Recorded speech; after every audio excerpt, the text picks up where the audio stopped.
Professor அகாடமியின் சார்பா உங்களை அன்புடன் வரவேற்கிறோம். இன்னைக்கு டே 20. இன்னும் 10 நாள் தான் இருக்கு. என்னடா பண்றது அப்படின்னு யோசிக்கிறத விட நம்ம படிப்புக்கு உண்டான நேரத்தை அதிகமா செலவழிக்கலாம். யோசனையை குறைச்சுக்கோங்க. ஏன்னா இந்த வருடம் அதிகமான விளைச்சலை பெற வேண்டும் என்ற நம்பிக்கையோட தான் உழவன் வியர்வை சிந்து உழைக்கிறான். அதே மாதிரி இந்த வருடம் அரசு அலுவலகத்தில் நான் ஒரு அதிகாரியாக அமர்வேன் என்ற எண்ணத்தோடு மன நம்பிக்கையோடு அமர்ந்து படி. சரிங்களா? இதுதான் முக்கியமான தாட். ஓகே, இன்றைக்கு நம்ம பாக்குறது பாத்தீங்கன்னா தமிழ் தொண்டு. அத முதல்ல நம்ம பாக்குறது தேவநேய பாவனரை பத்தி பாக்குறோம். முதல்ல நம்ம பாக்குறது தேவநேய பாவனரை பத்தி பாக்குறோம். அதுக்கு முன்னாடி நேற்றைய நம்ம தமிழ் பணியாற்றியவர்களை பத்தி பார்த்தோம். ஊவேசா, தேப்போ மீனாட்சி சுந்தரனார், சி லக்குவனர். இவர்களுடைய சிறப்பு பெயர்களை மட்டும் ஒரு நிமிஷம் ரீகால் பண்ணிடுறேன். சரிங்களா? ஊவேசா, தேப்போ மீனாட்சி சுந்தரனார், சி லக்குவனர் இவர்களுடைய சிறப்பு பெயர்கள்.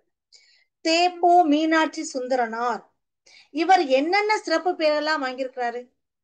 பன்மொழி புலவர், பல்கலை செல்வர். ஓகேங்களா? பன்மொழி புலவர், பல்கலை செல்வர், இதெல்லாம் இவருடைய சிறப்பு பெயர்கள். அது மட்டுமல்ல, இவரை நடமாடும் பல்கலைக்கழகம் என்று கூறியவர் திருவி கல்யாண சுந்தரனார். இவரை நடமாடும் பல்கலைக்கழகம் என்று கூறியவர் திருவி கல்யாண சுந்தரனார். அடுத்து ஊவேசா. இவருடைய சிறப்பு பெயர் பதிப்புரையின் வேந்தர் என்று அழைக்கப்படுகிறார். பதிப்புரையின் வேந்தர் என்று அழைக்கப்படுகிறார். தமிழ் தாத்தா எனவும் அழைக்கப்படுகிறார். ஓகேங்களா? பதிப்புரை வேந்தர் என்றாலும் ஊவேசா ஐயா அவர்கள் தான். தமிழ் தாத்தா என்றாலும் ஊவேசா ஐயா அவர்கள் தான். ஓகேங்களா? அடுத்து சி லக்குவனார். லக்குவனார் தொல்காப்பியம் என்ற புனைப்பெயரை கொண்டவர். தொல்காப்பியன் என்ற புனை பெயரை கொண்டவர். தொல்காப்பியத்தை ஆங்கிலத்தில் மொழிபெயர்த்தவர். சரிங்களா? சோ தேப்போ மீனாட்சி சுந்தரம் பன்மொழி புலவர் என்றும் பல்கலை செல்வர் என்றும் பெருந்தமிழ் மணி என்ற சிறப்பு பெயர்கள்லாம் வாங்கியிருப்பார். ஓகேங்களா? இவரை நடமாடும் பல்கலைக்கழகம் என்று திருவிக்க புகழ்ந்திருக்காரு. யார? தேப்போ மீனாட்சி சுந்தரத்தை. ஊவேச ஐயா அவர்கள் தமிழ் தாத்தா என்றும் பதிப்புரை வேந்தர் என்றும் அழைக்கப்படுகிறார். தொல்காப்பியன் என்ற புனைப்பெயரோடு வாழ்ந்தவர் இலக்குவனார். ஓகேங்களா? லக்குவனார் என்று சொல்லுவாங்க. தூய தமிழ்ல ஈ முன்னாடி எழுதுவோம். ஓகேங்களா? சரி, இப்ப அடுத்து நம்ம பார்க்க போறது தேவநேய பாவாணர். தேவநேய பாவாணரை பத்தா நம்ம அடுத்து பார்க்கிறோம். ஓகேங்களா? அதாவது இவருக்கு மொழி ஞாயிறு என்ற சிறப்பு பெயரும் இருக்கு. மொழி ஞாயிறு, மொழி ஞாயிறு என்ற சிறப்பு பெயரும் இருக்கு. அது மட்டுமல்ல, இவருக்கு 174 சிறப்பு பெயர்கள் இருக்கு. தேவநேய பாவாணருக்கு 174 சிறப்பு பெயர்கள் இருக்கு. சரிங்களா? இன்னும் சொல்ல போனா செந்தமிழ் செல்வன், செந்தமிழ் ஞாயிறு, தமிழ் பெருங்காவலன், இது எல்லாமே இவருக்கு உண்டான சிறப்பு பெயர்கள் தான். ஒன்றல்ல ரெண்டல்ல 174 சிறப்பு பெயர்கள் தேவநேய பாவாணருக்கு இருக்கு. ஓகேங்களா? சரி, இவர் எந்த ஊர்னா சங்கரன் கோவில், திருநெல்வேலி பக்கத்துல இருக்குன்னு நினைக்கிறேன். சரிங்களா? சங்கரன் கோவில்லாம் அதிகமான பட்டதாரிகள் தான் அதிகமா இருப்பாங்க. சங்கரன் கோவில், திருநெல்வேலி, பாளையங்கோட்டை, தென்காசி, இந்த சைடு ஃபுல்லா அதிகமா கல்வி புலமை மிகுந்தவர்கள் தான். ஏன்னா கல்விக்கு அதிகமான முக்கியத்துவத்தை அங்க கொடுப்பாங்க. சரிங்களா? சரி, இவருக்கு 174 சிறப்பு பெயர்கள் இருக்கு. 174 சிறப்பு பெயர்கள். இவர் ரொம்ப அழகா சொல்லியிருப்பாரு. என்னன்னா, உலகின் முதல் மாந்தன் என்பவன் தமிழனடா. உலகின் முதல் மாந்தன் என்பவன் தமிழனடா, அவன் தோன்றிய இடமோ குமரி கண்டம் அப்படின்னு சொன்னாராம். உலகின் முதல் மாந்தனும் தமிழன் தான், அவன் தோன்றிய இடமும் குமரி கண்டம் தான். அவன் தோன்றிய இடமும் குமரி கண்டம் தான். இவருக்கு 2000 ஆண்டு அஞ்சல் தலை எழுதப்பட்டுச்சு. 2000 ஆண்டு அஞ்சல் தலை எழுதப்பட்டுச்சு. இவருடைய பெற்றோர் ஞானமுத்து மற்றும் பரிபூர்ணம் அம்மையார். ஞானமுத்து மற்றும் பரிபூர்ணம் அம்மையார். இவருடைய காலம் பிப்ரவரி மாசம் தான். சரிங்களா? 7/2/1902 முதல் 15/1/1981 வரை இவருடைய காலம். 15/1/1981 வரை. இவருக்கு ஏகப்பட்ட சிறப்பு பெயர்கள் இருக்கு. செந்தமிழ் செல்வர், செந்தமிழ் ஞாயிறு, தமிழ் பெருங்காவல் என்ற 174 சிறப்பு பெயர்கள் இருக்கு. அது மட்டுமல்ல, மொழி ஞாயிறு, தனித்தமிழ் ஊற்று, இலக்கிய பெட்டகம், இலக்கண செம்மல், தமிழ் மானம் காத்தவர். சரிங்களா? தமிழ் மானம் காத்தவர், தமிழர் நலம் காப்பதையே உயிர் மூச்சாக கொண்டவர். இதெல்லாம் யாரு? நம்முடைய தேவனையே பாவாணர். நம்ம அழகா என்ன சொல்லுவோம்னா 3 விதமான பெயர்கள் சொல்லுவோம். மொழி ஞாயிறு என்று அழைக்கப்படுபவர் யார்? தேவநேய பாவாணர். கலை ஞாயிறு என்று அழைக்கப்படுபவர் யார்? பூத்துப்பட்டறை நா. முத்துசாமி. கவி ஞாயிறு என்று அழைக்கப்படுபவர் யார்? தாரா பாரதி. ஏன்னா ஞாயிறு ஞாயிறு என்ற புனை பெயர்ல 3 பேர் வர்றாங்க. ஞாயிறு ஞாயிறு என்ற பேர்ல 3 பேர் வர்றாங்க. அதனாலதான் மொழி ஞாயிறு, கலை ஞாயிறு, கவி ஞாயிறு என்றெல்லாம் பெயர்கள் எழுப்புது. சரிங்களா? மொழி ஞாயிறு, கலை ஞாயிறு, கவி ஞாயிறு. இதுல மொழி ஞாயிறு என்ற பெயருக்கு உண்டானவர் தேவநேய பாவாணர். மொழி ஞாயிறு என்ற பெயருக்கு உண்டானவர் யாரு? தேவநேய பாவாணர். ஓகேங்களா? அடுத்து இவர் கிட்டத்தட்ட 43 நூல்கள் எழுதியிருக்கிறாரு. அதே மாதிரி இவருடைய ஒரு என்ன சொல்ற தாட் ரொம்ப அருமையான தாட்டா இருக்கும். எனக்கு வறுமையும் உண்டு, மனைவி மக்களும் உண்டு, அதோட மானமும் இருக்குன்னு சொன்னவர் தேவநேய பாவாணர். சரிங்களா? எனக்கு வறுமையும் உண்டு, மனைவி மக்களும் உண்டு, அதோட மானமும் இருக்கு என்று சொன்னவர் தேவநேய பாவாணர். இவர் ஏகப்பட்ட நூல்கள் எழுதியிருக்கிறாரு. முக்கியமா 43 நூல்கள். சரிங்களா? ஏகப்பட்ட 43 நூல்கள். அது எல்லாமே தமிழ் சம்பந்தப்பட்டதாவே இருக்கும். தமிழ் வரலாறு, முதல் தாய்மொழி, தமிழ்நாட்டு விளையாட்டுகள், தமிழர் திருமணம், தமிழர் மதம், சரிங்களா, மண்ணிலே பின், பண்டை தமிழர் நாகரிகமும் பண்பாடும், உயர்தர கட்டுரை இலக்கணம், திருக்குறள் மரபுரை. இது எல்லாமே இவர் எழுதிய நூல்கள். இவர் எழுதிய நூல்கள். தமிழ் சொல் ஆராய்ச்சியிலேயே உச்சத்தை தொட்டவர் என்று சொல்லக்கூடியவர் தேவநேய பாவாணர். நான் நேற்றைய வகுப்புல உங்ககிட்ட சொன்னேன், தமிழ் சொல் ஆராய்ச்சியில உச்சம் தொட்டவர் தேவநேய பாவாணர். இன்னும் சொல்ல போனா திருக்குறளுக்கு ஒரு சிறப்பு இது சொன்னேன், 5 பேர். சரிங்களா? அதாவது திருக்குறளை விரிவா எழுதினவங்க யாரு? திருக்குறளுக்கு விரிவுரை எழுதினவர் திரு வி.க. அவர் தன்னுடைய பேரை சுருக்கமா தான் எழுதுவாரு. ஆனா அவர் விரிவுரை எழுதியிருக்கிறார். சரிங்களா? அதே மாதிரி திருக்குறள் மரபுரை எழுதியவர் யாரு? தேவநேய பாவாணர். இங்க இருக்கா அந்த திருக்குறள் மரபுரை? இருக்குங்களா? அதான் இங்க சொல்றாங்க. திருக்குறள் மரபுரை எழுதினவர் தேவநேய பாவாணர். இவர் அதிகமா தமிழ் மொழியை பத்தியே தான் சிந்திச்சு எழுதுவார். அதனாலதான் ரொம்ப அருமையா ஒரு இது சொல்லிப்பாரு. உலகின் தோன்றிய முதல் மாந்தன் தமிழடா, அவன் தோன்றிய இடமும் குமரி கண்டமே அப்படின்னு சொன்னவரு பாவாணர். அவன் தோன்றிய இடமும் குமரி கண்டமே என்று சொன்னவர் பாவாணர். சரிங்களா? உங்களுக்கு வினா எப்படி கேட்பாங்கன்னா, பாவாணர் எத்தனை நூல்கள் எழுதினாரு? பாவாணர் எழுதிய நூல்கள் எண்ணிக்கை 43. பாவாணருக்கு எத்தனை சிறப்பு பெயர்கள் உள்ளன? 174. எனக்கு வறுமையும் உண்டு, மனைவி மக்களும் உண்டு, அவற்றோடு மானமும் உண்டு என்று கூறியவர் தான் நம்முடைய தேவநேய பாவாணர். தமிழ் சொல்லாராய்ச்சியில் உச்சம் தொட்டவர். உலக தமிழ் கழகம் என்ற பெயர்ல தனித்தமிழ் இயக்கத்தையே தொடங்கியவர். உலக தமிழ் கழகம் என்ற பெயரில் தனித்தமிழ் இயக்கம் ஒன்றை தொடங்கியவர். சரிங்களா? இவருக்கு மொழி ஞாயிறு என்ற பட்டத்தை கொடுத்தவர் தென்மொழி இதழார். எந்த வருஷம்? 1970. இவருக்கு எத்தனை சிறப்பு பேர் இருக்கு? 174. அப்ப 70ல தான் இவர் மொழி ஞாயிறு என்ற பட்டத்தை பெற்றிருக்கிறார். சரிங்களா? மொழி ஞாயிறு என்ற பட்டத்தை பெற்றிருக்கிறார். 70ல தென்மொழி இதழார் இவருக்கு மொழி ஞாயிறு என்ற பட்டத்தை வழங்கினாரு. 80ல செந்தமிழ் செல்வர் என்ற பட்டம் இவருக்கு தமிழக அரசால் வழங்கப்பட்டுச்சு. செந்தமிழ் செல்வர் என்ற பட்டம் தமிழக அரசால் வழங்கப்பட்டுச்சு 1980. சரிங்களா? மன்னிப்பு எம்மொழி சொல், உறுதிமொழி சொல். சரிங்களா? மன்னிப்பு என்ற வார்த்தை எம்மொழி சொல், உருது. மன்னிப்புனா என்ன? பொறுத்துக்க அப்படின்னு சொல்லுவோம். மன்னிப்புனா என்னது? பொறுத்துக்க என்று சொல்லுவது. இது ப்ரீவியஸ் இயர் கொஸ்டினா நிறைய கேள்விகள் கேட்டிருக்காங்க இதுல இருந்து. ஓகேங்களா?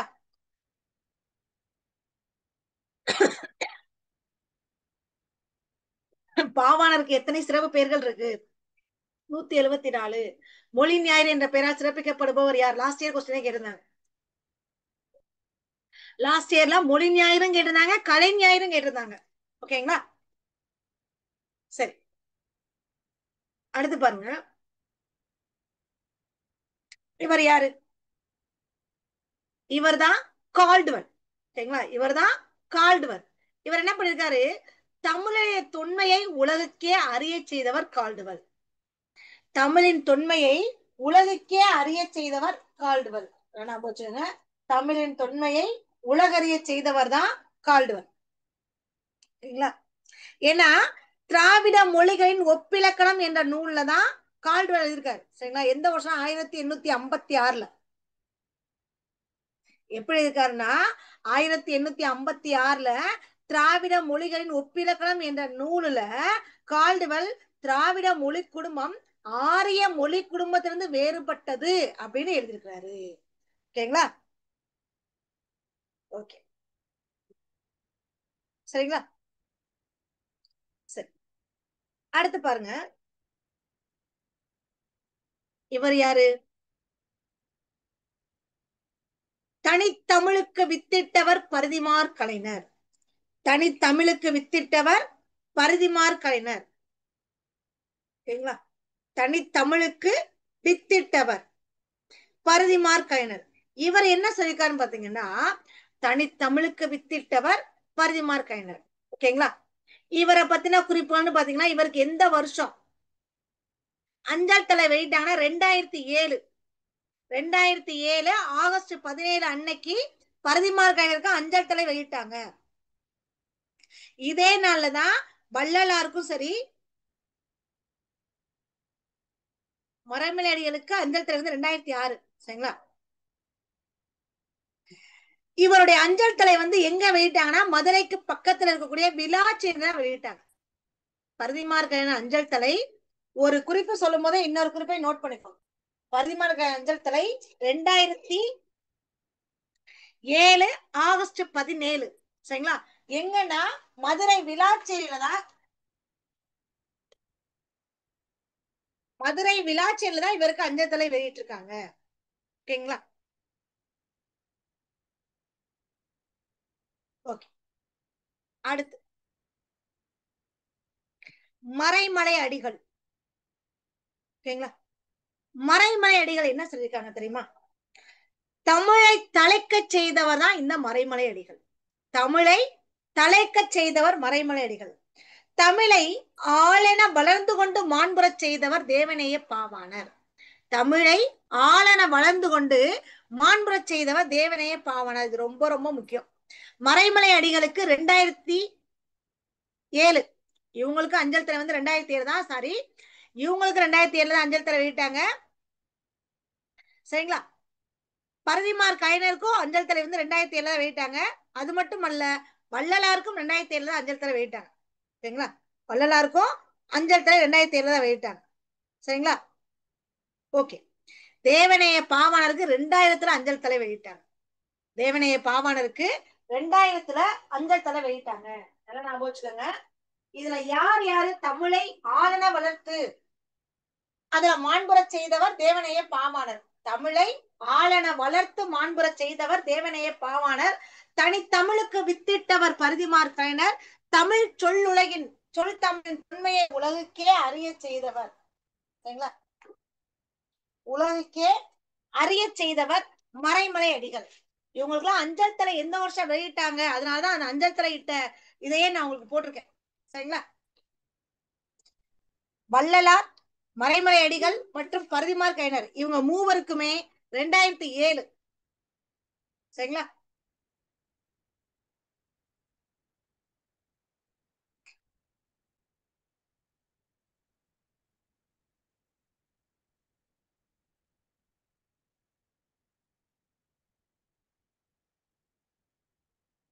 அஞ்சல் தலை 2000. சரிங்களா? இவங்களுக்கு 2007. பரிதிமாற் கலைஞருக்கு 2007. ஓகேங்களா? இவரு திராவிட மொழிகளின் ஒப்பிலக்கணம் என் நூலை எழுதியிருக்கிறாரு. யாரு? கால்டுவெல். அதுலதான் இவர் என்ன சொல்லியிருக்காருன்னா, கால்டுவெல், அதாவது திராவிட மொழி குடும்பம் ஆரிய மொழி குடும்பம் வேறுபட்டது அப்படின்னு சொன்னார். சரிங்களா? திராவிட மொழி குடும்பம் என்ற நூலை எழுதியவர்.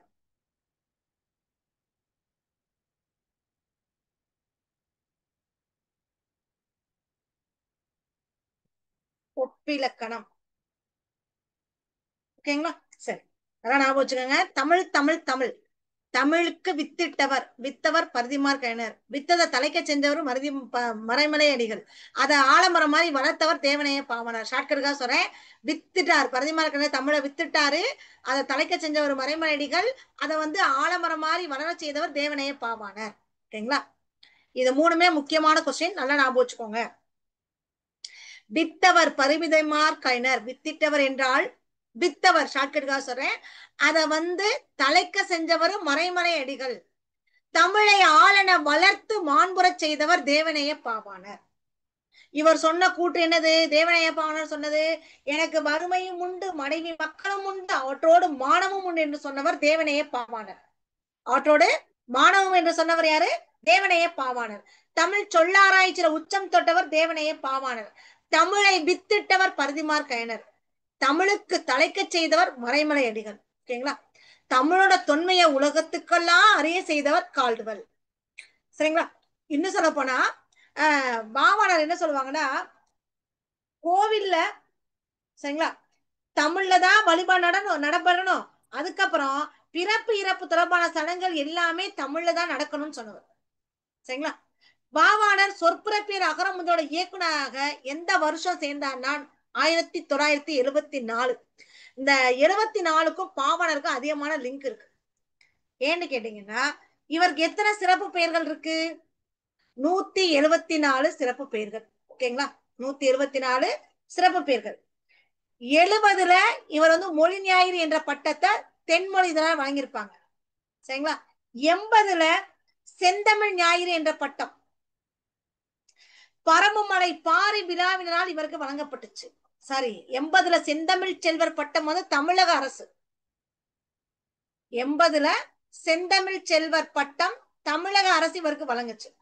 70ல மொழி ஞாயிறு என்ற பட்டத்தை தென்மொழி இதழார் இவருக்கு வழங்கியிருப்பாங்க. 77ல சரிங்களா செந்தமிழ் ஞாயிறு என்ற பட்டம் பரம்புமலை பாரி விழாவினால் வழங்கப்பட்டது. சரிங்களா? பரம்புமலை பாரி விழாவினால் வழங்கப்பட்டது. சரிங்களா? புரிஞ்சிருச்சுங்களா? அதான் ஞாபகம் வச்சுக்கோங்க. அதுக்கப்புறம் இவருக்கு அகரமுதோட இயக்குனராக 1974ல பணியில சேர்ந்தார். சரி, இப்ப எதனால இவருக்கு அந்த 74க்கு தேவனைய பாடலுக்கு அதிகமான ஒரு ஒற்றுமை இருக்குன்னு பாத்தீங்கன்னா, நல்லா ஞாபகம் வச்சுக்கோங்க. பிறந்தது 7ஆம் தேதி, பிறந்தது 7/7/2/1902.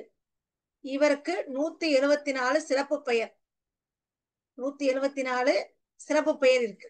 ஓகேங்களா? அதுக்கப்புறம் 70, 1970 இவருக்கு மொழி ஞாயிறு என்ற பட்டம் தென்மொழி இதழார் வழங்கினாங்க.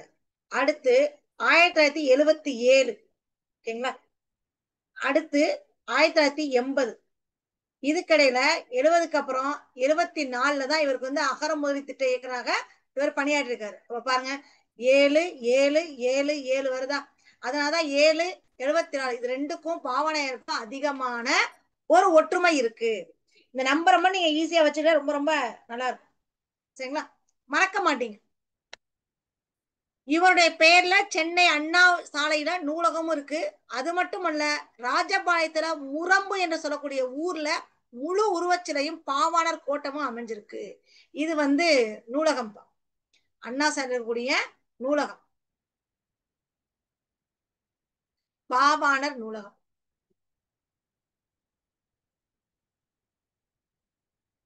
ஓகேங்களா? சரி, இப்ப நம்ம இதுவரை பாவாணரை பத்தின குறிப்புகள் ஃபுல்லாவே பார்த்தாச்சு. என்னென்ன குறிப்புகள் பார்த்தோம்? முதல்ல அவருக்கு எத்தனை சிறப்பு பெயர்கள் இருக்கு? 174 சிறப்பு பெயர்கள் இருக்கு. ஓகேங்களா? அவர் சொன்ன வார்த்தை என்னது?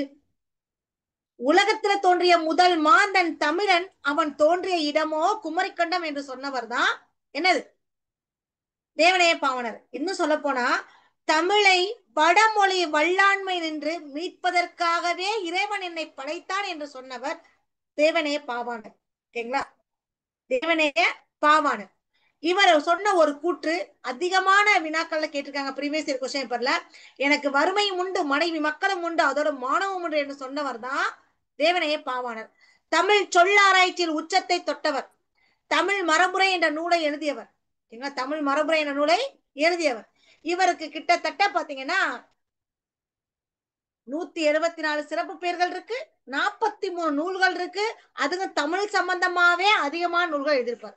தமிழ் சம்பந்தமாவே அதிகமான நூல்கள். தமிழ் தாய்மொழி, அதான் முதல் தாய்மொழி. அடுத்து தமிழ் வரலாறு, அடுத்து தமிழ்நாட்டு விளையாட்டுகள், அடுத்து தமிழர் திருமணம், தமிழர் மதம், மண்ணிலேவின், பண்டை தமிழர் நாகரிகமும் பண்பாடும், உயர்தர கற்றை இலக்கணம், திருக்குறள் மரபுரை. இது எல்லாமே இவர் எழுதிய நூல்கள். இது எல்லாமே இவர் எழுதிய நூல்கள். அடுத்து பாத்தீங்கன்னா இவருடைய சொல்லாய்வு கற்றைகள் என்ற நூல்ல பாத்தீங்கன்னா ஒரு எப்படி இருக்குன்னா தமிழ் சொல் வளத்தை பத்தி ரொம்ப அழகா எழுதியிருப்பாரு. எப்படின்னா ஒரு தாவரத்தை பத்தி என்னென்னலாம் இருக்கு, அடிப்பகுதி, கிளைப்பிரிவு, காய்ந்த பகுதி, அந்த இலைவகை, நுனிப்பகுதி, பூவோட நிலை, அப்புறம் பிஞ்சு எத்தனை வகையில இருக்கு, குலை வகையில என்ன இருக்கு, கெட்டுப்போன காய்கறி வகையில என்ன இருக்கு, பழத்தோல் வகையில என்னென்ன இருக்குன்றத ரொம்ப தெளிவா கொடுத்திருப்பாரு. சரிங்களா? அது மட்டும் இல்ல, தமிழ்நாட்டுல எத்தனை வகை நெல்கள்லாம் இருக்கு, தமிழ்நாட்டுல எத்தனை வகை நெல்கள்லாம் இருக்கு, கிட்டத்தட்ட 60 வகை நெல் இருக்கா. சரிங்களா? 60 சம்பா நெல்லோட வகையே கிட்டத்தட்ட 60 வகை இருக்கா. தமிழ்நாட்டுல விளையக்கூடிய பயிர்கள் என்னென்னு சொல்லிருக்காரு, வரகு, காடைக்கன்னி மற்றும் குதிரைவாள். இப்ப இந்த தமிழ் சொல் வளம் இவருடைய கட்டுரையில இருந்து நம்ம ஒரு குறிப்பு பார்க்கலாம். சரிங்களா? தாவரத்தோட அடிப்பகுதி, தாவரத்தோட அடிப்பகுதி, இந்த அடிப்பகுதியை என்னென்ன சொல்லலாம் சொல்றாங்க, நெல்லு, கேழ்வரகு, இதனுடைய அடிப்பகுதி தாள், இதனுடைய அடிப்பகுதி தாள், கீரைத்தண்டு, வாழைத்தண்டு. அப்ப கீரை, கீரை, வாழை, இது ரெண்டுக்கு அடிப்பகுதி என்னது, தண்டா, கீரை தண்டு, வாழைத்தண்டு. சரிங்களா? அடுத்து பாருங்க, கோல், நெட்டி, மிளகாய் செடி, இதனுடைய அடிப்பகுதி என்ன சொல்றாங்க, கோல் என்று சொல்றாங்க. நெட்டு மிளகாய் செடி, இதனுடைய அடிப்பகுதி கோல் என்று சொல்லப்படுது. கீரைத்தண்டு, வாழைத்தண்டு. அடுத்து தூறு, குத்துச்செடி, புதர்ச்செடி. அதாவது அந்த தூர்ல போய் பாருடான்னு சொல்லுவாங்க. ஒரு குளம் இருக்கும், குளத்துக்கு பக்கத்துல பாத்தீங்கன்னா அந்த தூருக்குள்ள போகாதீங்கன்னா பாம்பு தெரியும்னு சொல்லுவாங்க. சரிங்களா? அப்ப தூருன்னா என்னது, குத்துச்செடி புதர்ச்செடியோட அடிப்பகுதி தான் நம்ம தூருன்னு சொல்றோம். தட்டு அல்லது தட்டை என்றால் கம்பு, சோளம், இதனுடைய அடிப்பகுதியை தான் தட்டு அல்லது தட்டை என்று சொல்றோம். நமக்கு எப்படி வினா கேட்பாங்க தெரியுமா, ரொம்ப அருமையா கேட்பாங்க. என்னடா, நெட்டி, மிளகாய் செடி இவற்றின் அடிப்பகுதி என்ன, நெட்டி, மிளகாய் செடி இவற்றின் அடிப்பகுதி என்ன, கோல். முடிஞ்சு போச்சா? களி, கரும்பின் அடிப்பகுதி, களை, மூங்கிலின் அடிப்பகுதி, புளிய மரம், வேப்ப மரம், இதனுடைய அடிப்பகுதியை தான் அடி என்று சொல்றாங்க.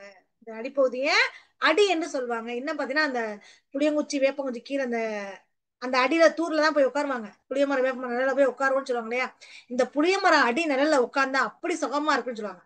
வேப்பமரம் அடி நிழல்ல உட்கார்ந்தா நோய் குணமாகும்னு சொல்லுவாங்க. சோ புளியமரம், வேப்பமரம் இதன் அடிப்பகுதியை அடி என்று சொல்லுவோம். கரும்பின் அடிப்பகுதியை களி என்று சொல்லுவோம். நம்ம கரும்பு வாங்கலையே அந்த அடிப்பகுதியை வெட்டிட்டு தான் கொடுப்பாங்க, கழிச்சிரு, அதை கழிச்சிட்டு தான் கொடுப்பாங்க. ஏன்னா அதுல வேர் நிறைய இருக்கும் இல்லையா. சோ கரும்பின் அடிப்பகுதி களி, மூங்கியின் அடிப்பகுதி களை. ஓகேங்களா? அடுத்து கிளை பிரிவு, ரொம்ப அருமையானது. கவை, கொம்பு, கிளை, சினை, போத்து, குச்சு, இனுக்கு. பாருங்க, கவைனா என்ன, அடி மரத்திலிருந்து பிரியக்கூடிய, அடி மரத்திலிருந்து பிரியக்கூடிய மாபெரும் கிளை தான் கவை. சரிங்களா? கொம்பு என்னன்னா இந்த கவையோட பிரிவு, கொம்பு கவையின் பிரிவு. சரிங்களா? அடுத்து பாத்தீங்கன்னா கிளை கொம்பின் பிரிவு. கவை அடி மரத்திலிருந்து பிரியக்கூடிய மாபெரும் கிளை, கொம்பு கவையின் பிரிவு, கிளை கொம்பின் பிரிவு, சினை கிளையின் பிரிவு. ஓகேங்களா? சினை கிளையின் பிரிவு. அப்படி அடுத்து வந்தீங்கன்னா அடுத்து போத்து, குச்சு, இனுக்கு. போத்து சினையின் பிரிவு.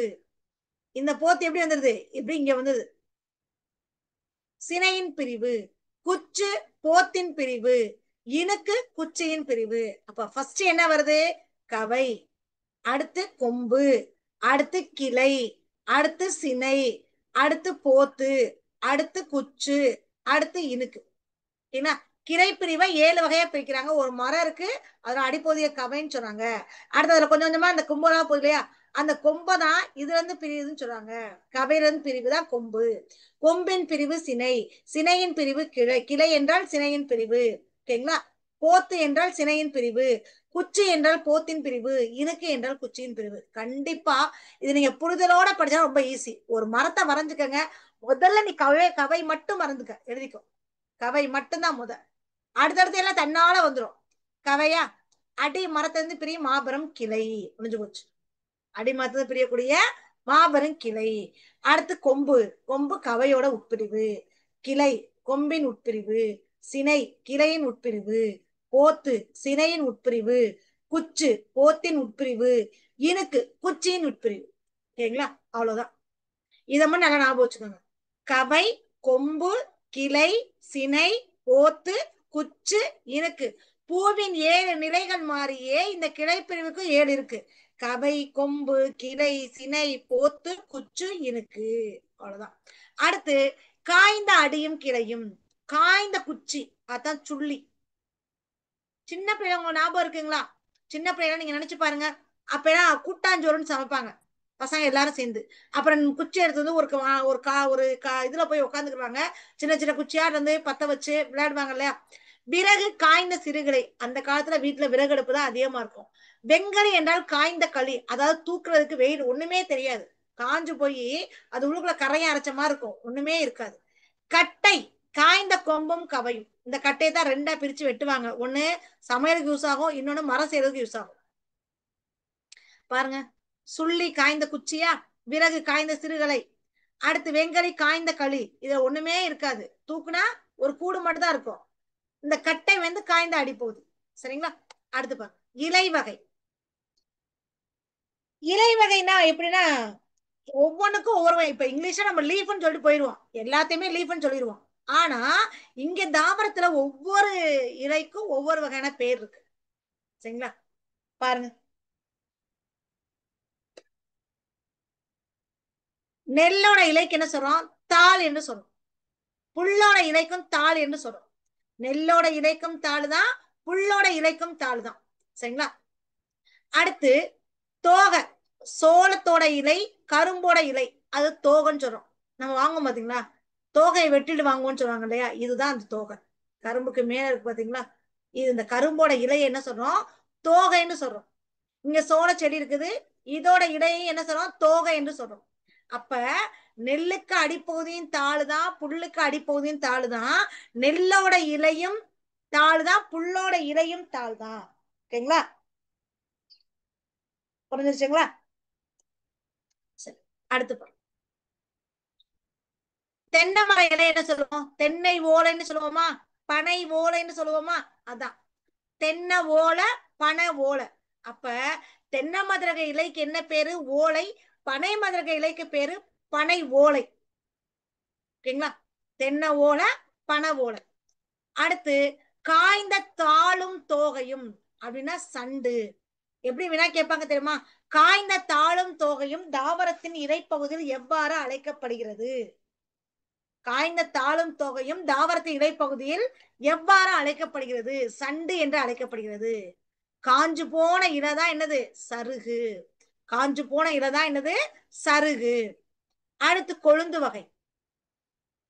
துளிர் அல்லது தளிர். துளிர் அல்லது தளிர். நெல்லு, புல்லு, புளியங்கொழுந்து, வேப்பங்கொழுந்து நம்ம சொல்லுவோம் இல்லையா? புளியங்கொழுந்து கொஞ்சம் பறிச்சுட்டு வாடா, சூப்பரா இருக்கும். வேப்பங்கொழுந்து பறிச்சுட்டு வாங்க, மஞ்சள் அந்த அரைச்சு பிள்ளைங்களுக்கு ஊத்துவாங்க. சரிங்களா? சோ புளி, வேம்பு இதனுடைய கொழுந்து என்னது? முறி அல்லது கொழுந்துன்னு சொல்லுவாங்க. அடுத்து சோளம், கரும்பு, தென்னை, பனை இதோட கொழுந்து வகைய குருத்து என்று சொல்றாங்க. சோளம், கரும்பு, தென்னை, பனை இதோட கொழுந்து வகைய குருத்து என்று சொல்றாங்க. கரும்போட நுனிப்பகுதி கொளுத்தாடை என்று அழைக்கப்படுகிறது. கரும்பின் நுனிப்பகுதி கொளுத்தாடை என்று அழைக்கப்படுகிறது. ஓகேங்களா? சோ கொழுந்து வகையில நெல்லு, புல்லுக்கு துளிர் அல்லது தளிர். புளியங்குழந்து வேப்பங்குழந்துக்கு முறி என்ற பெயரும் இருக்கு. சோளம், கரும்பு, தென்னை, பனை இதோட கொழுந்து பகுதியை குருத்துன்னு சொல்றோம். கரும்போட நுனிப்பகுதிய கொளுத்தாடை என்று சொல்றோம். அடுத்து பாருங்க, பூவோட நிலைகள் 7. நம்ம எப்படி கிளையோட பகுதிகள் 7 சொன்னோமோ அதே மாதிரி பூவின் நிலைகள் 7. அரும்பு, மொட்டு, முகை, மலர், அலர், வி, செம்மல். அரும்புனா என்னது? பூவோட தோற்ற நிலையை குறிக்குது, பூ உருவாகிறது. அரும்புனா பூவின் தோற்ற நிலை. சரிங்களா? மொட்டு பூ விரிய தொடங்கும் நிலை. சரிங்களா? முகை பூ வந்து விரிந்த நிலை. மலர்னா மலர தொடங்கும் நிலை. அலர்னா மலர்ந்துருச்சு, பூவோட மலர்ந்த நிலை. பி, சரிங்களா, அந்த மரம் சேர்ந்து பூ கீழே விழுந்ததான் பி. செம்மல் வந்து பூ வாடி போச்சு. அரும்புல ஆரம்பிச்சு செம்மல்ல முடியுது. பூவோட நிலைகள் 7. அரும்பு, மொட்டு, முகை, மலர், அலர், பி, செம்மல். இத என்ன கேட்பாங்க? மரம் செடியிலிருந்து பூ கீழே விழுந்த நிலை என்ன? மரம் செடியிலிருந்து பூ கீழே விழுந்த நிலை என்ன? வி என்று அழைக்கப்படுகிறது. ஓகேங்களா? பூவின் நிலைகள் எத்தனை? 7. அடுத்து பாருங்க, பிஞ்சு வகைகள். பூம்பிஞ்சு பூவோடு கூடிய இளம் பிஞ்சு. பூவோடு கூடிய இளம் பிஞ்சு நம்ம பாத்துக்கோ இல்லையா? மாதுளம்பழம் இருக்கு இல்லையா? மாதுளம்பழம் இதுதான். இது வெள்ளரி பிஞ்சு, எதுலையும் பூ இருக்கும். சரிங்களா? பூவோடு கூடிய இளம் பிஞ்சு, இதுக்கு பேர் தான் பூம்பிஞ்சு. அடுத்து வடு, மாம்பிஞ்சு தான் வடுன்னு சொல்லுவோம், மாவடு அப்படின்னு சொல்லுவோம் இல்லையா? மூசு என்றால் பலா பிஞ்சு, மூசு என்று சொல்லக்கூடியது பலா பிஞ்சு. அடுத்து கவ்வை என்று சொல்லக்கூடியது எல் பிஞ்சு, கவ்வை என்று சொல்லக்கூடியது எல் பிஞ்சு. குறும்பை என்றால் தென்னைக்கும் பனைக்கும் தான் குறும்பை என்று சொல்லுவோம். தென்னைக்கும் பனைக்கு தான் என்ன சொல்லுவோம்? குறும்பை என்று சொல்லுவோம். ஓகேங்களா? தென்னை மற்றும் பனை குறும்பை. முட்டு குறும்பை, சிறு குறும்பைன்னு இருக்கு. இளநினா முற்றாத தேங்காய். நுழாய் என்பது இளம் பாக்கு, நுழாய் என்பது இளம் பாக்கு. அடுத்து கச்சல் என்றால் வாழை பிஞ்சு, கச்சல் என்றால் என்னது? வாழை பிஞ்சு. ஓகேங்களா? கருக்கல், கருக்கல் என்றால் இள நெல்லு, நெல்லோட பிஞ்சு வகை வந்து கருக்கல். ஓகேங்களா? அடுத்து குலை வகை. அவரை துவரை கொத்து கொத்தா காய்க்குதா, என்ன சொல்லுவோம்? அவரைக்காய் கொத்து கொத்தா காய்ச்சி தொங்குதுப்பா அப்படின்னு சொல்லுவோம். அப்ப குலை வகை அவரை துவரை என்னது? குலை கொத்த குடிக்குது.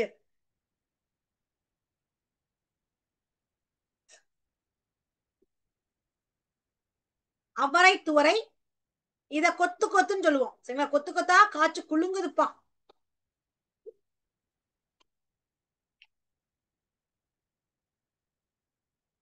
கொடுமுந்திரி நல்லாவே தெரியும். சரிங்களா? திராட்சைன்னு சொல்லுவோம், கொடுமுந்திரின்னு சொல்லுவோம். வாழைக்குலை, கேழ்வரகு கதிர் என்று சொல்றோம். சரிங்களா? குலை வகையில கேப்பைக்கு என்னது? கதிர். சரிங்களா? நெல்லு திணைக்கு அழகு அல்லது குரல்னு சொல்றோம். சீப்புனா வாழைத்தாரோட ஒரு பகுதி. ஒரு சீப்பு வாழைப்பழம் வாங்கிட்டு வா, சீர் வைக்கிறாங்க, 7 சீப்பு வாழைப்பழம் வாங்கிட்டு சொல்லுவாங்க. அப்ப குலை வகையில் அவரை துவரை எவ்வாறு அழைக்கப்படுகிறது? கொத்து என்று அழைக்கப்படுகிறது. குலை வகையில் கேழ்வரகு எவ்வாறு அழைக்கப்படுகிறது? கதிர் என்று அழைக்கப்படுகிறது. அடுத்து கெட்டு போன காய்கனி வகை. சூம்பில், சூம்பல்னா என்ன? நுனியில சுருங்கி போன காய். கத்திரிக்காய் நுனியில சுருங்கி போயிருக்கு. சரிங்களா? சிவியல்னா சுருங்கிய பழம். தக்காளி பழம் இருக்கு இல்லையா? சுருங்கி போயிருக்கும், நல்லா இருக்கமா இருக்கும், ஆனா உள்ளுக்குள்ள சுருங்கி போயிருக்கும், சுருங்கிய பழம். சொத்தை, புழு பூச்சி அரித்த காய். கத்திரிக்காய்னா பூச்சி உள்ள காயா கொடுத்துருக்கீங்க, சொத்த கத்திரிக்காய் இருக்குன்னு சொல்லுவோம் இல்லையா? அதான் புழு பூச்சி அரித்த காய் அல்லது கனி. வெம்பல், சூட்டுனால பழுத்த பிஞ்சு. இதை வந்து மாங்காய் சொல்லுவோம். என்னடா இது, அதாவது வெம்பி போச்சு, இந்த மாங்காய் போய் வாங்கி வந்திருக்கீங்கன்னு சொல்லுவோம். அழியல் என்றால் குழு குளுத்த பழம், நாரி போகாது, ஆனா கொல கொலன்னு இருக்கும் தக்காளி பழம். அதே தக்காளி தான் சொல்றேன், தக்காளி சுருங்கி இருக்கும், கொல கொலன்னு இருக்கும். அழுகல் குழு குளுத்து நாரிய பழம், தண்ணியா ஓடும் தக்காளியில. சொண்டு பதராய் போன மிளகாய், அதுல காரமே இருக்காது, உள்ளுக்குள்ள விதையே இருக்காது, அதான் பதராய் போன மிளகாய். கோட்டான்காய் அல்லது கூகைக்காய்னா கோட்டான் உட்கார்ந்தனால கெட்ட காய். தேரைக்காய்னா தேரை அமர்ந்தனால கெட்ட காய். சரிங்களா? அல்லிக்காய்னா தேரை உட்கார்ந்த கெட்ட தேங்காய். ஒல்லிக்காய்னா தென்னையில் கெட்ட காய். தென்னையில் கெட்ட காய். அடுத்து பாருங்க, பழத்தோல் வகை. அதே தக்காளி தான். மிக மெல்லியது. தக்காளியோட தோல் எப்படி இருக்கும்? மிக மெல்லியதா இருக்குமா? திண்ணமானது. இது ஆப்பிளோட தோல்னு வச்சுக்கோங்க. சரிங்களா? ஏன்னா மாம்பழத்துக்கு நிறைய தோல் வித்தியாசம் இருக்கு. தோடு வன்மையானது. இதான் கடலையோட ஓடு வன்மையானது. ஓகேங்களா? மிக வன்மையானது. மிக வன்மையானது என்னது? கொட்டாச்சி இருக்கு இல்லையா? தேங்காய் இருக்க ஓடு அதுதான். கேழ்வரகு மற்றும் வரகு இதனுடைய இது வந்து கொம்மை என்று சொல்றாங்க. கொம்மை மிக வன்மையானது தேங்காய் ஓடு. ஓகேங்களா? அடுத்து குடுக்கை என்றால் சுரக்காயோட ஓடு. குடுக்கை என்றால் சுரக்காயோட ஓடு. மட்டை என்ன? தேங்காயோட மேற்பகுதி. இதுதான் மட்டை. தென்னை மட்டைன்னு சொல்லுவாங்க இல்லையா? அடுத்து உமி என்று சொல்லக்கூடிய நெல்லு கம்பு. சரிங்களா? கொம்மைனா இதான்ப்பா. வரகு கேழ்வரகு இதோட உமி. வரகு கேழ்வரகு இதோட உமி. நெல்லோட உமி தவிட்டுன்னு சொல்லுவாங்க இல்லையா? அந்த நெல்லை அரைச்சா தவிடு கிடைக்கும். அதுல உமியா கொடுத்துருக்காங்க குருணையில அரிசிலன்னு சொல்லுவோம். அப்ப நெல்லு கம்பு இதனுடைய பழத்தோல் வகை என்ன சொல்றோம்? தோல் வகைய உமின்னு சொல்றோம். புரிஞ்சிருச்சுங்களா? அடுத்து பாருங்க மணி வகைகள். பயறு, அவரை, துவரை, சரி அவரை உளுந்து, இதை மணி வகையில் தான் சொல்றோம். மணி வகையில அவரையும் உளுந்தும் மணி வகைதான். அதே சமயம் குலை வகையில என்ன சொன்னா? குலை வகையில அவரை, துவரை, இதனுடைய குலைப்பகுதியை கொத்துன்னு சொல்றோம் இல்லையா? மணி வகையில அவரை உளுந்து வந்திருக்கு. கடலை, வேர்க்கடலை, கொண்டை கடலை, மணிமணியா இருக்கு இல்லையா? அந்த வேர்க்கடலை கொண்டைக்கடலை எல்லாம். விதை கத்தரி விதை, மிளகாய், புளி, கால், சரிங்களா? காஞ்சிரை நச்சு மரம் சொல்றோம். முத்து வேப்பமரம் முத்து, ஆமணக்கு முத்து, சரிங்களா? கொட்டை மாங்கொட்டை, பனங்கொட்டை. தேங்காய் அந்த தென்னையோட வித்தை தான் தேங்காய் சொல்லுவோம். சரிங்களா? முதிரை அவரை, துவரை முதலிய பயிர்கள். சரிங்களா? பயறுல மணி வகையில அவரை உளுந்து வந்திருக்கு. முதிரையில அவரை துவரை வந்திருக்கு. இது ரெண்டையும் நல்லா ஞாபகம் வச்சுக்கோங்க. ஏன்னா இந்த அவரை வந்து கொத்துலையும் வந்திருக்கு. அவரைக்காய் கொத்து கொத்தா காஞ்சிருக்குன்னு சொல்லுவோம். சரிங்களா? அதே இது முதிரையிலையும் அவரை வந்திருக்கு. அடுத்து பயறுலையும் அவரை வந்திருக்கு. ஓகேங்களா? இது ரொம்ப முக்கியம். சரிங்களா? அடுத்து பாருங்க இளம் பயிர் வகை. நாத்து நட போறோம்னு சொல்லுவாங்க இல்லையா? நாத்து நட்டாத்தான் விவசாயம் தலைக்கும். நெல்லு கத்தரி இருக்கா? நெல்லு கத்தரி. அடுத்து கண்டு எதை சொல்லுவோம்? மாங்கண்டு, புளியங்கண்டு, வாழைக்கண்டு. மாங்கண்டு, புளியங்கண்டு, வாழைக்கண்டு. ஓகேங்களா? இதான் சொல்லுவோம். அடுத்து குருத்து என்று சொல்லக்கூடியது வாழையோட இளநிலைன்னு சொல்லுவாங்க. சரிங்களா? குருத்து என்று சொல்லக்கூடியது வாழையோட இளநிலை. பிள்ளைனா தென்னம்பிள்ளை. தென்னம்பிள்ளை வைக்கிறோம்னு சொல்லுவாங்க. தென்னம்பிள்ளை வைக்கிறையா? உன் பிள்ளையோட சோறு போடாது, தென்னம்பிள்ளை சோறு போடும் உனக்கு அப்படின்னு சொல்லுவாங்க. சரிங்களா? குட்டி என்பது விளாம்பரம் இருக்கு இல்லையா? விளாம்பழம் அதோட இளநிலை தான் குட்டி. மடலி அல்லது வடலினா பனையோட இளநிலை. பனைமரம் இருக்கு இல்லையா? இதோட இளநிலை தான் மடலி அல்லது வடலி. பைங்கூல் நெல்லு சோளம் இதனுடைய பசுமையான பயிர்களை தான் என்ன சொல்றோம்? பைங்கூல் என்று சொல்றோம். சரிங்களா? பைங்கூல். சரிங்களா? இது எல்லாமே தேவனைய பாவான அவருடைய தமிழ் சொல் வளம் என்ற கட்டுரை இருந்தா சொல்லாய்வு கட்டுரை. அதுல இருந்தா நமக்கு கிடைச்சிச்சு. சரிங்களா? இது எல்லாமே அவரு தாவரத்தை எப்படிலாம் பிரிச்சிருக்காரு, தாவரத்தை அடிப்பகுதியை குறிப்பிருக்கிற சொல்லு இருக்குது. அடுத்து கிளை பிரிவு இருக்குது. காய்ந்த தாவரத்துல பகுதிகளுக்கும் இருக்கு. தாவரத்துல இலை வகையை குறிக்கக்கூடிய சொல்லு இருக்கு. இதுல இலை வகை மட்டும் பாத்தீங்கன்னா இங்கிலீஷ்ல எல்லாத்தையுமே லீஃப்னு தான் சொல்லுவாங்க. ஆனா நம்முடைய தமிழ்ல மட்டும்தான் ஒவ்வொன்றுக்கும் ஒவ்வொரு விதமான பெயர்கள் இருக்கு. இப்ப தென்னை மரத்துல இருக்க இலைக்கும் பனை மரத்துல இருக்க இலைக்கு என்ன பேரு? ஓலை என்று சொல்லுவாங்க. ஓகேங்களா? ஓலை, தென்னை ஓலை, பனை ஓலை. சரியா? இதுல தமிழ்நாட்டுல மட்டுமே விளையக்கூடிய பயிர்கள் என்னன்னா வரகு, காடை கன்னி மற்றும் குதிரைவாளி. வரகு, காடை கன்னி மற்றும் குதிரைவாளி.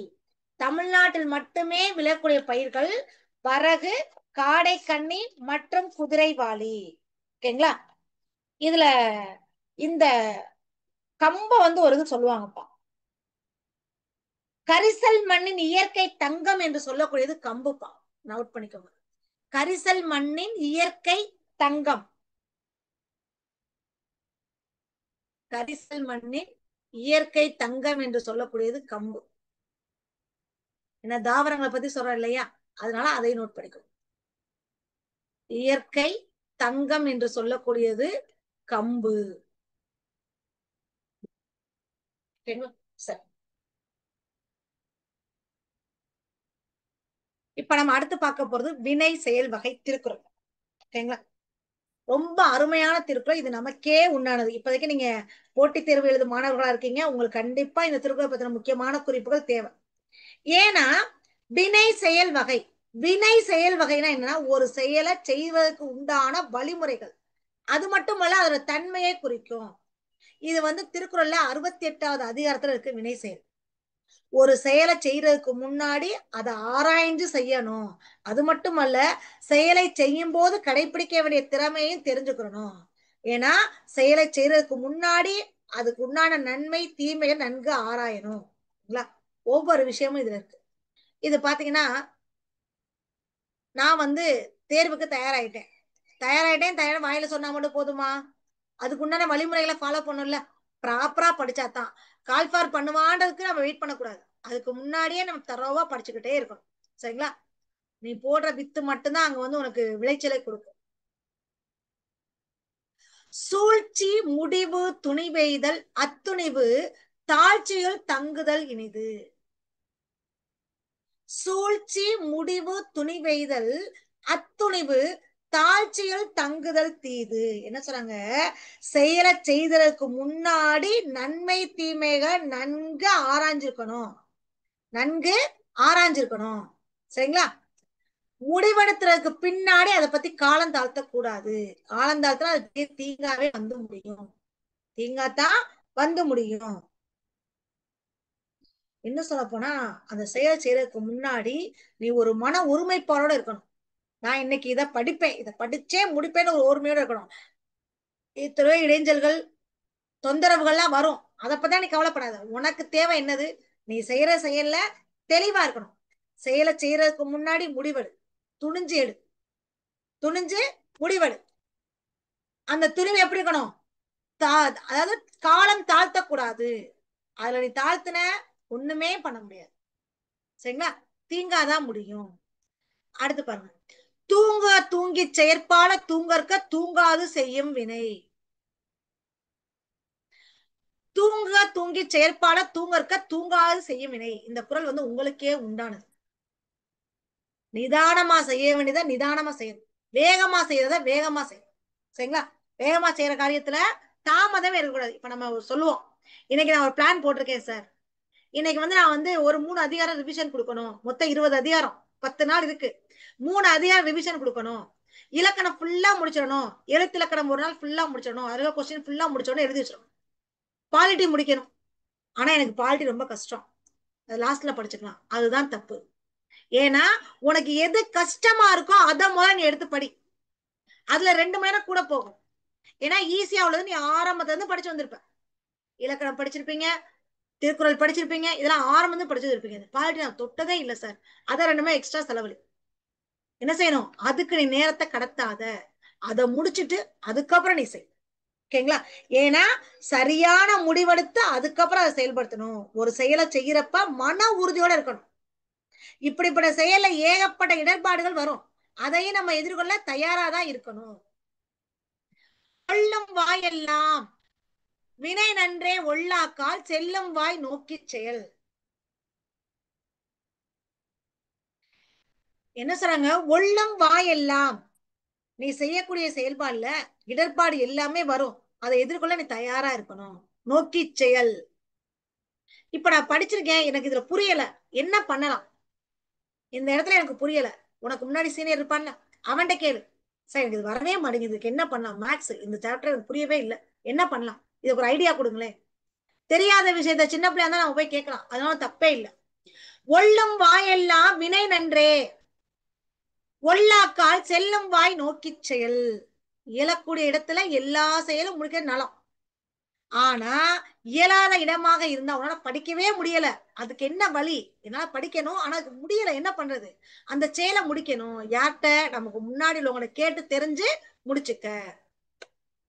வினைப்பகை எந்திரனின் எச்சம் நினையுங்கால் தீயச்சம் போல தெரும். என்ன சொல்றாங்க? நீ இன்னைக்கு இதை படிக்கிற, ரெண்டுமே ஒண்ணுதான். வினை பகை ரெண்டுமே ஒண்ணுதான். ஒருத்தன்ட்ட பகையா இருக்கா, அவனை அப்படி பாதில விட்டு வச்சுக்க, அது பின்னாடி பெரிய வினையா வந்து முடியும். அதே மாதிரி வினை என்பது இங்க ஒரு செயல். ஒரு செயல் நீ முடிக்கணும்னு நினைக்கிற, இன்னைக்கு நான் இதை முடிக்கணும், அதை அப்படி விட்டு வந்து வச்சுக்க, என்ன ஆகும்? அன்னைக்கு நாள் ஃபுல்லா வீணா போயிடும். அன்றைய நாள் ஃபுல்லா வீணா போயிடும். எற்ற செயலையோ எதிர்கொண்ட பகையையோ முடிச்சணும். முற்றாக முடிக்காமல் விட்டு விட்டால் அது நெருப்ப அறகுறையா அணைச்சது மாதிரி இருக்கும். ஒரு நெருப்பு வந்துருச்சு, அதுல அணைக்கிறோம், கொஞ்சம் லைட்டா விட்டு வந்துட்டோம், ஃபுல்லா தீப்பத்தம் எரியும் இல்லையா? நம்ம நினைப்போம் இது என்ன வரப்போகுதுன்னு, ஆனா அது ஒட்டுமொத்த ஊரையுமே அழிச்சிரும். சாதாரண ஒரு தீப்பொறி ஒட்டுமொத்த ஊரையுமே அழிச்சிடும் கவனக்குறைவுனால. இப்ப நீ இந்த செயல் படிக்கல, பாதியில விட்டுட்ட, பாத்துக்கலாம் அப்படின்னு இருப்ப. ஆனா எக்ஸாம்ல என்ன பண்ணும்? அதுல இருந்தா ஒரு கேள்வி கேட்பான், ஐயோ விட்டுட்டோமே, ஒரு மார்க் போச்சே. ஏன்னா அந்த ஒரு மார்க்ல 1000 பேர் உனக்கு முன்னாடி நிப்பான். வினை பகை என்றிரண்டின் எச்சம் நினையுங்கால் தீயச்சம் போல தெரும். எற்ற செயலையோ எதிர்கொண்ட பகையையோ முற்றாக முடிக்காமல் விட்டு விட்டால் அது நெருப்பை அரைகுறையாக அணைத்தது போல கேடு விளைவிக்கும். பொருள் கருவி காலம் வினை இடனோடு ஐந்தும் இருள் தீர எண்ணி செயல். சரிங்களா? பொருள் கருவி காலம் வினை இதனோடு ஐந்தும் இருள் தீர எண்ணி செயல்.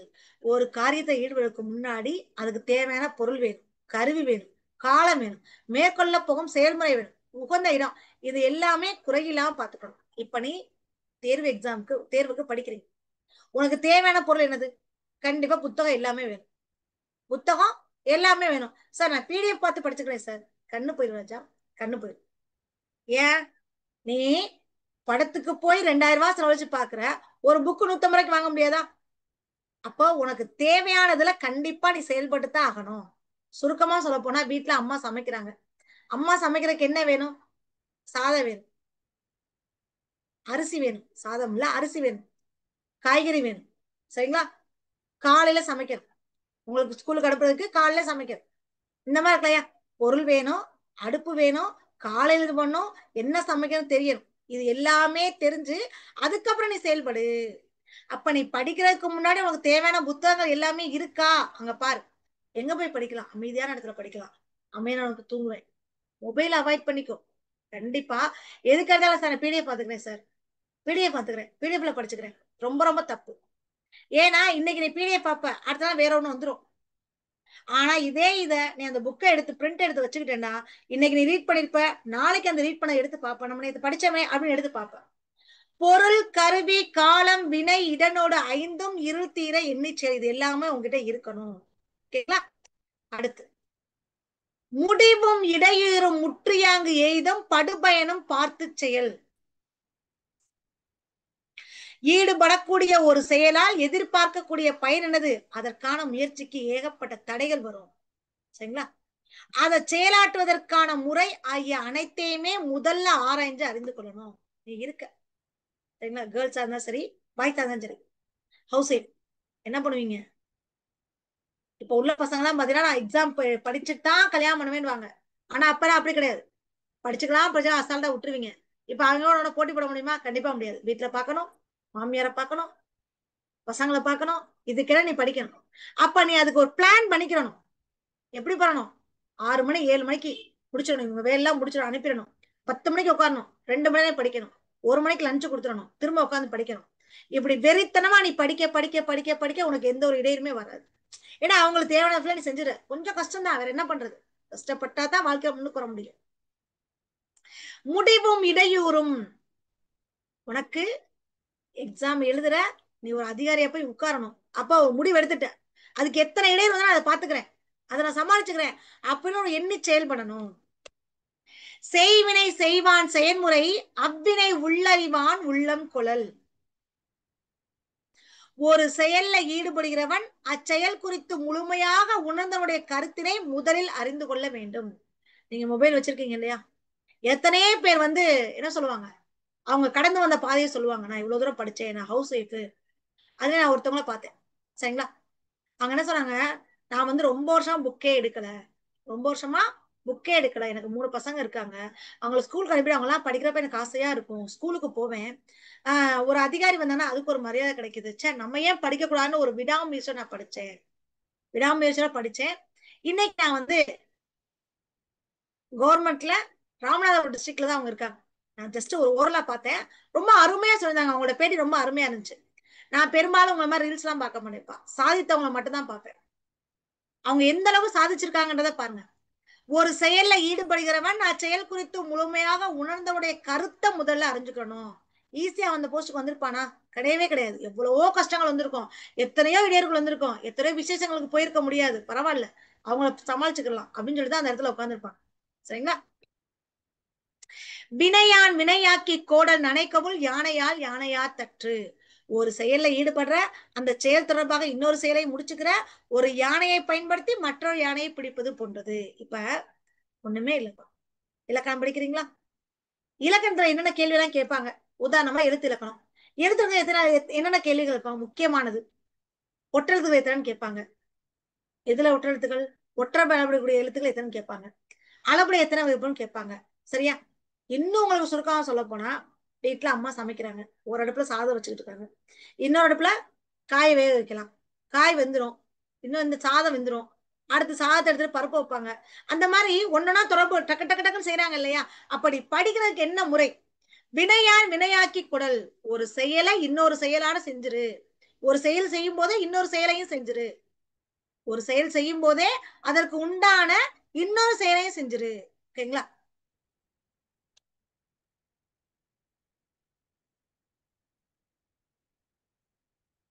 அதையும் செஞ்சுக்க. இதெல்லாம் வாழ்க்கையில முன்னுக்கு வர முடியாது. நான் படிக்கிறேன் படிக்கிறேன் படிக்கிறேனே இருக்கக்கூடாது. ஒரு நோட்ஸ் எடுத்து வச்சுக்கோ, ஒரு ஷார்ட்கட். நீனா யோசி, ஒரு ஷார்ட்கட் எடுத்துக்கோ. ஒரு செயலை செய்யும் போது அதுக்கு தொடர்பான இன்னொரு செயலையும் சேர்த்து முடிச்சுக்க. இன்னொரு செயலையும் சேர்த்து முடிச்சுக்க. இதுல சுருக்கமான விஷயம் ஒண்ணு சொல்றேன்ப்பா. நீங்க என்ன பண்றீங்க? ஹவுஸ் ஒய்ஃபா இருந்தாலும் சரி, யாரா இருந்தாலும் சரி, படிக்கிறீங்க, ஒரு 1 ஹவர் கேப் விடுறீங்க. அந்த 1 ஹவர் கேப் விடுறப்ப நீங்க என்ன தெரியும் பண்ணலாம்? ஃபார்முலா மனப்பாடம் பண்ணு. Maths formula. எதுக்கு டயத்தை வேஸ்ட் பண்றீங்க? ஃபார்முலாக்குன்னு தனியா ஒரு நேரம் போட தேவையில்லை. ஃபார்முலா அப்படி ரீகால் பண்ணிட்டே இருங்க. சரிங்களா? எப்படி நம்ம பாட்டு மெமரி பண்றோம், அந்த மாதிரிதான். நட்டார்க்கு நல்ல செயலின் விரைந்ததே ஒட்டாரை ஒட்டி கொள்ளல். நட்டார்க்கு நல்ல செயலின் விரைந்ததே ஒட்டாரை ஒட்டி கொள்ளல். ஒண்ணுமே இல்ல, ஒரு நண்பருக்கு நீ உதவி செய்யறதை விட, சரிங்களா, ஒருத்தன் உன் மேல பகையா இருக்கான், அவனை உன்னோட சேர்த்துக்க. அவனை உன்னோட சேர்த்துக்க. அதுதான். நட்டார்க்கு நல்ல செயல் விரைந்ததே. உன் நண்பருக்கு நீ ஒரு செயல் செய்ய போறதை விட ஒட்டாரை, ஒட்டாரைன்னு சொல்ல இங்க பகைவரை, சரிங்களா, பகைவரை உன்னோட சேர்த்துக்கிறதுக்கு முயற்சி பண்ணு. உரை சிறியார் உள்நடுங்கள் அஞ்சி குறைப்பரின் கொள்வர் பெரியார் பணித்து. உரை சிறியார் உள்நடுங்கள் அஞ்சி குறைப்பரின் கொள்வர் பெரியார் பணிந்து. என்ன சொல்றாங்க? தம்மை விட வலிமையானவங்களை எதிர்க்கிறதுக்கு தம்மோட இருக்கிறவங்களே அஞ்சும் போது தாம் எதிர்பார்க்கக்கூடிய பலன் கிடைக்கும். அவங்க வலியோர வணங்கி ஏற்றுக்குவாங்க. வலியோர வணங்கி ஏற்றுக்கொள்வாங்க. இப்ப நம்ம இந்த கருத்து இருக்கு இல்லையா, ஒவ்வொரு 10 குறள்களும் பார்த்தோம். சரிங்களா? 10 குறள்களை ஒன்னொன்னு நீங்க பாத்தீங்கன்னா ரொம்ப எப்படி சொல்றது,